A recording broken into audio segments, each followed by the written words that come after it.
Hi everybody, my name's Andrew and today I'm driving a 2025 Toyota Camry.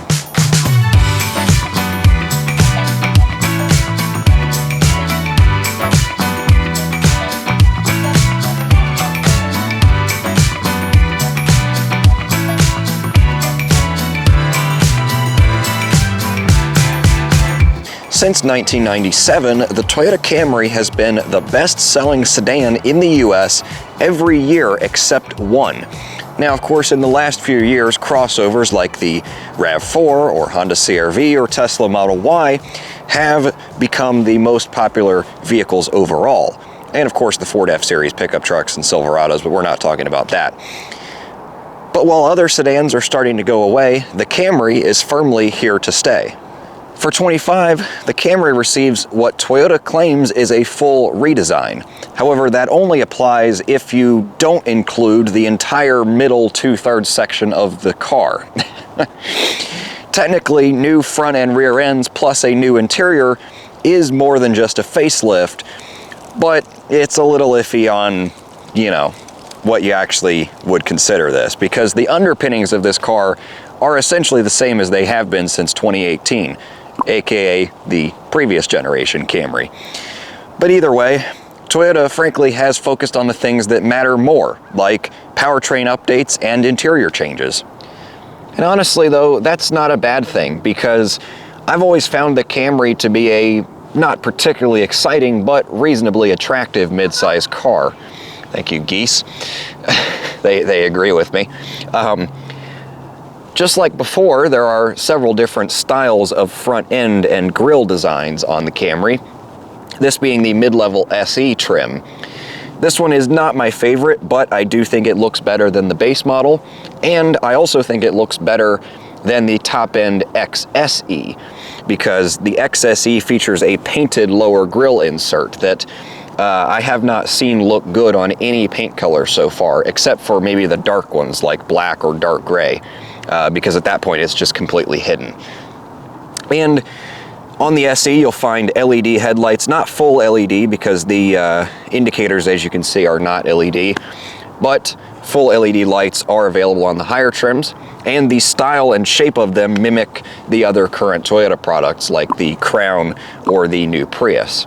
As I touched on, the side profile of the Camry is virtually identical to last year, including the doors and the roofline, although the rear windows are a slightly different shape, and of course the wheel designs are new. Around back you'll find new taillights, again partial LED, and interestingly the reduction of 2 exhaust tips from last year. Perhaps the biggest change to the Camry lineup this year is the powertrain, because as of 2025, the Camry is now hybrid only, like many other Toyota products. The only drivetrain you'll find is this 2.5-liter NA 4-cylinder hybrid mated to a pair of electric motors on the front axle.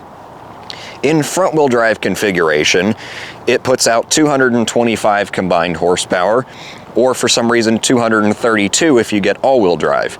And while Toyota doesn't really release torque figures for their hybrids, the gas engine by itself produces 163 pound-feet. So, you could probably figure about 200 as well. Front-wheel drive configuration does 0 to 60 in 7 seconds flat, with all-wheel drive knocking off a couple of tenths. While it is kind of sad that there's no more V6 engine option, the regular non-hybrid 4-cylinder definitely will not be missed. And while this 4-cylinder hybrid isn't going to offer as much straight-line performance as the V6, it is going to be way more efficient than any of the other engine options. And honestly, probably just as reliable as that trusty V6, because so far Toyota's hybrid tech has been pretty much unbeaten. Anyway, in terms of efficiency, the SE sits somewhere in the middle, just like it does in the lineup, because the most efficient new Camry hybrid is actually the base LE, which comes in at, let me just double check, 53 mpg city and 50 on the highway. The SE is slightly less efficient at 48 and 47, but either way, those figures are absolutely incredible for a mid-size sedan. In fact, they are pretty much bang on the same figures as the smaller Corolla hybrid and only slightly below the Prius. Hopping inside, the 2025 Camry's other big change becomes immediately apparent because the cabin is almost entirely brand new. The only carryover items being the gear shifter, the steering wheel stalks, and for some reason the rear door panels. But I have to say, this is really nice actually in here. This is a mid-level SE trim again, so it's sub $35,000. And I think for that price point, this is a very nice interior. A handful of upgrades this year actually over last year other than just the design. The SE now features Softex, you know, fake leather upholstery, leather in air quotes there, as standard, as well as ditching the old school key in favor of push button start now. Because believe it or not, the SE last year still used a key start and didn't have full keyless entry on the outside either. This particular car features $2,200 in options, including the moonroof, convenience package, and multimedia upgrade package, which gives you this massive 12.3-inch center infotainment screen. And as I've discussed in my reviews of other new Toyota products, like the new Tundra specifically, Toyota's current gen infotainment software is fine. It looks nice, it's easy to operate, but there's no split screen view. You can only look at one thing at a time.